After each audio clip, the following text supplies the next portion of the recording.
Good morning, this is Rebecca and Tom, and we're going to have a friend Wendy joining us, and we're going to make soap and show y'all how to do it. Here are the ingredients that you need. First you need some kind of a mold, and it can just be a wooden box. It doesn't have, you can cut it instead of having these mold plastic separators in there. But anyway, you want to put plastic down and grease it good with Vaseline so that when the soap hardens you can get it off. Very important. So that's the first thing you do.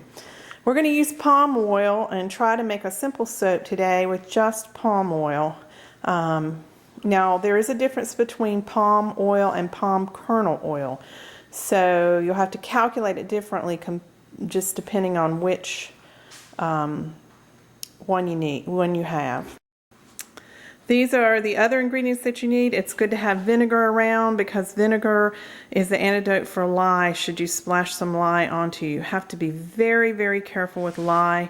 Wear gloves, wear masks, try not to inhale any of it, and don't get it in your eyes, and by golly, don't let anybody drink it because it would actually kill someone if they drank it. I always keep vinegar around in case some splashes on my arms or something, and the vinegar will actually counteract the lye and take the sting away. I have two colorants here. One is annatto seeds. I've sent you some of those, and some alkanet seeds. The annatto makes a yellow dye. The alkanet makes a purplish colored dye. What you do with those is you put them in olive oil and you heat them at 200 degrees for a couple of hours, 3 or 4 hours, and then just leave them in a jar, and that gives you a nice color. So you need a big stainless steel pot and a mixer. I sent a mixer over. I hope it made it to you. And also you need some kind of a thermometer. A candy thermometer works well. It goes to 100. You need to heat everything to 100 to 110 degrees. Actually, the lye solution that you mix, you're going to cool it. So you want to mix that first because it takes the longest to cool down. It heats up very fast. So lye, when you're mixing it, you always want to measure out the water first and then add the lye to the water so it doesn't explode on you, and then cool everything down. The oils don't take long to heat up. It's a very short process. So that's how we get started here. So you want to go to www.thesage.com. I'm going to send you this recipe, but if you want to calculate your own, that's what you do. You go to the home page and you press on lye calculator, and then you can add in your ingredients and it will calculate the amount of lye. So I put in 54 ounces of palm oil. Now note that palm oil is different than palm kernel oil. And you get this scale over here and it lets you choose. This is not an exact science.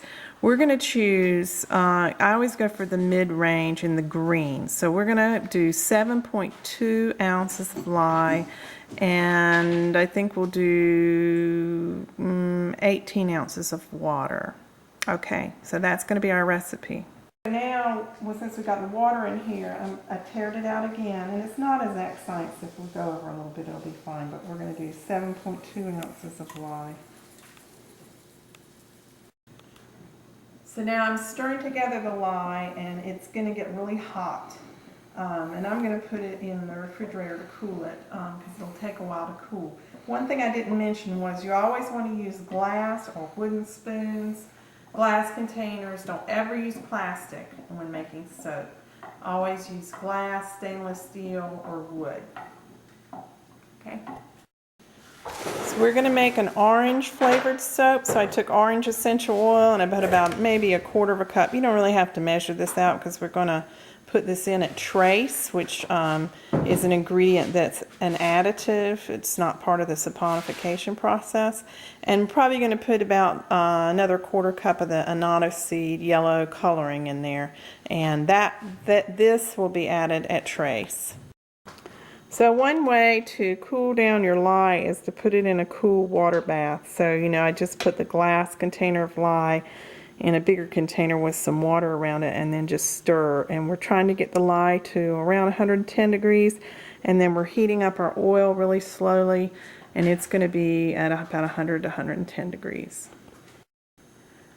When the oil is fully melted, it's usually at about 100 degrees or 110. So Just watch it very carefully over there. You might not even have to use the stove. It might already be around 100 degrees.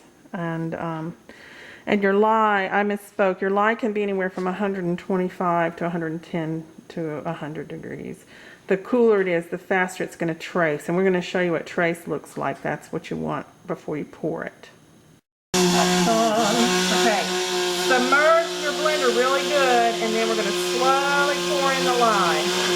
Make sure and be real careful you don't splash.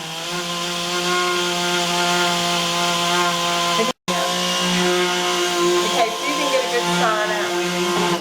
Okay, it's starting to get thick, and it's starting to do what we call trace, which means you can kind of see where the blender has moved. It gets thick. Turn the blender off and let me do it. Okay, so it's not quite there yet. Sorry. Okay, if you can see now, as I'm going through it, I'm leaving a line. If you can see that. There's actually a line going behind it. You can see a path. That's called trace. So we're going to now put the essential oils and the annatto seed oil in there. Mix it in, and then we're going to pour it.